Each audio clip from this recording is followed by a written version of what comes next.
Bismillah, ya, Assalamualaikum warahmatullahi wabarakatuh. Salam sejahtera untuk kita semua. Halo mahasiswa Prodi Perbankan Syariah Fakultas Ekonomi dan Bisnis Islam UIN Juraisiwo Lampung. Apa kabar hari ini? Semoga selalu dalam keadaan sehat walafiat.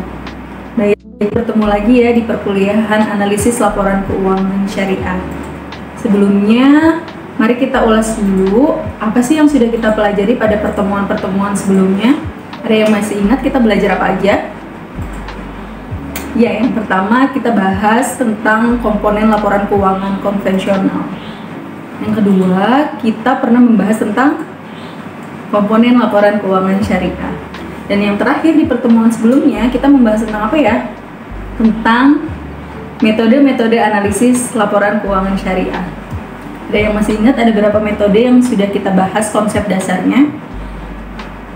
Ada 4. Yang pertama, analisis indeks.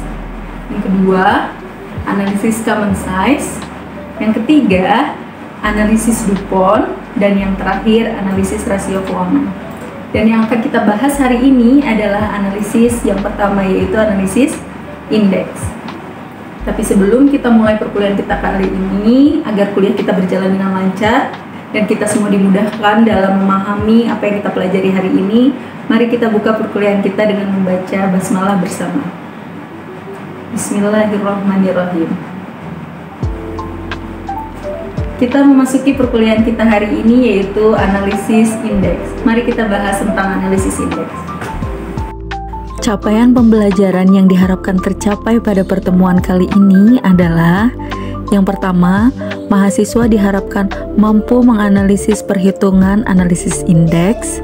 Dan yang kedua, mahasiswa diharapkan mampu menyajikan laporan hasil perhitungan metode analisis indeks. Oke, sudah siap belajar hari ini? Kita hari ini akan mempelajari tentang analisis indeks. Ada yang sudah pernah mendengar atau mungkin mempelajari sumber referensi yang saya cantumkan pada RPS? Kalau sudah, siapa yang tahu apa itu analisis indeks? Analisis indeks dalam laporan keuangan itu biasanya digunakan sebagai metode untuk melihat perubahan masing-masing item atau komponen pada laporan keuangan yang dibandingkan dengan item yang sama pada periode yang berbeda. Hal ini sebenarnya identik ya dengan analisis horizontal, di mana analisis horizontal juga membandingkan hal yang sama, yaitu item pada laporan keuangan dibandingkan dengan item yang sama pada periode sebelumnya. Jadi apa sih gunanya analisis indeks? Beberapa fungsi atau tujuan menggunakan analisis indeks dalam melihat kinerja keuangan perusahaan adalah: yang pertama, untuk melihat tren atau perubahan dari masing-masing item pada komponen laporan keuangan syariah. Yang kedua, untuk mempermudah manajemen dalam mengambil keputusan, karena dalam analisis indeks akan tergambar pola perubahan pada masing-masing item. Dan yang ketiga, untuk memprediksi apa yang akan terjadi di masa yang akan datang. Kemudian, gimana sih caranya untuk menghitung analisis indeks? Analisis indeks dihitung dengan cara pertama, kita harus menentukan dulu apa yang menjadi atau tahun berapa yang menjadi tahun dasar.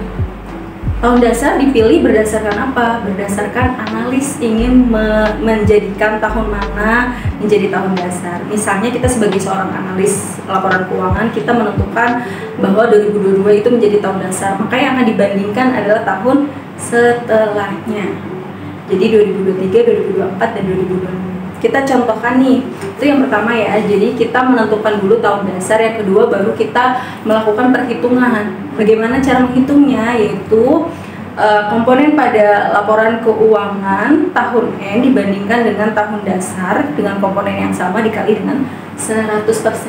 Kita punya contoh di sini, misalnya kita punya laporan kas pada tahun 2024, ingin kita lihat trennya atau perubahannya. Kita maka menentukan tahun dasarnya adalah tahun sebelumnya, yaitu 2023. Kita bandingkan nilai kas pada 2024 dibandingkan dengan nilai kas pada 2023 dikali 100%. Kita melihat ternyata di sini ada perubahannya sekian.